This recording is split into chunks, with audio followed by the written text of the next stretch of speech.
Halo teman-teman. Hari ini kita akan belajar tentang CP, TP, ATP serta bagaimana cara menganalisis ketiganya untuk digunakan dalam kegiatan pembelajaran. Mari mulai dengan mengenal capaian pembelajaran. Apa itu capaian pembelajaran?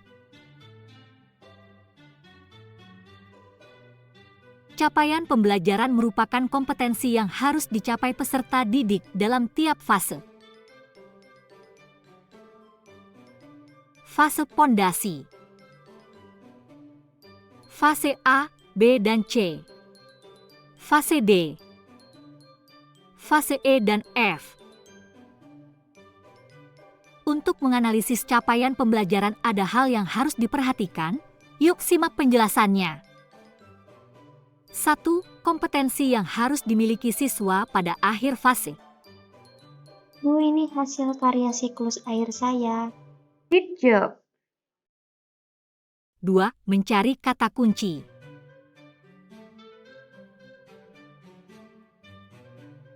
3. Cara mencapai kompetensi yang perlu dimiliki siswa. Ayo perhatikan, ini ada gambar apa ya?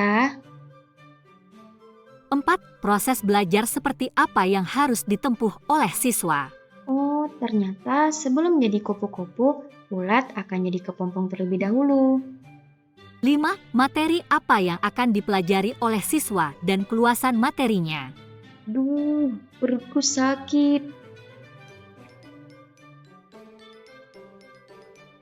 Bakteri apa yang menyebabkan perutku sakit dan apa ya dampaknya?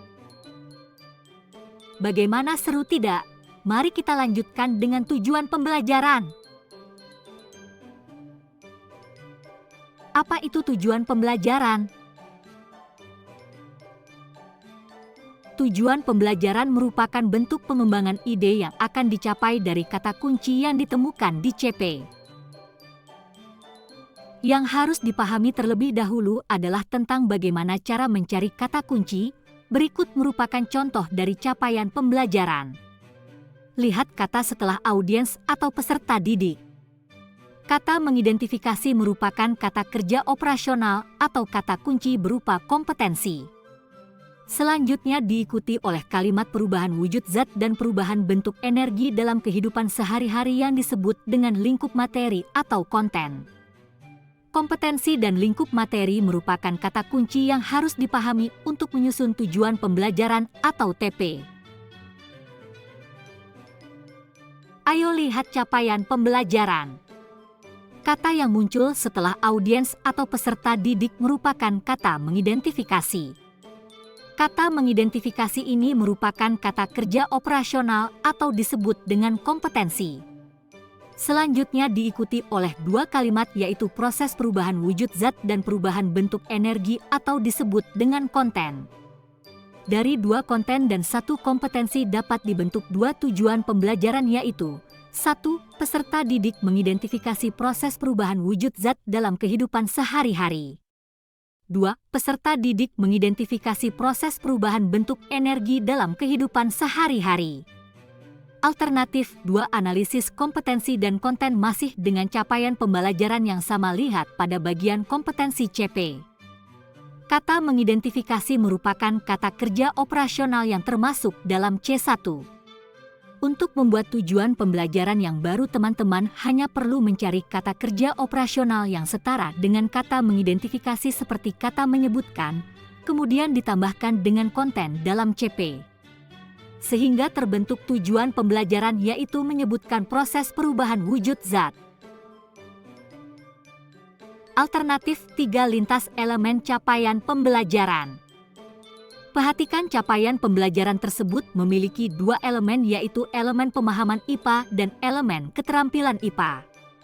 Kedua elemen tersebut dapat digabungkan untuk membantu tujuan pembelajaran.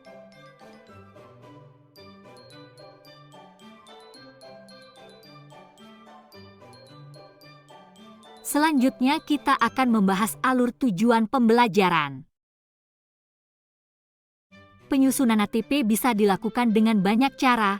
Yuk simak penjelasannya. 1. Pengurutan dari konkret menuju ke abstrak. Bagian berwarna merah dari gambar berbentuk apa ya? Lingkaran, Bu. Iya, betul sekali. Ada yang tahu rumus dari luas lingkaran? 2. Pengurutan deduktif, contohnya. Alat yang biasa digunakan untuk berpindah tempat namanya apa ya? Alat transportasi, Pak. Betul sekali. Coba sebutkan alat transportasi itu ada apa saja? 3. Pengurutan dari yang mudah ke lebih sulit. Contohnya, Ini huruf A. A.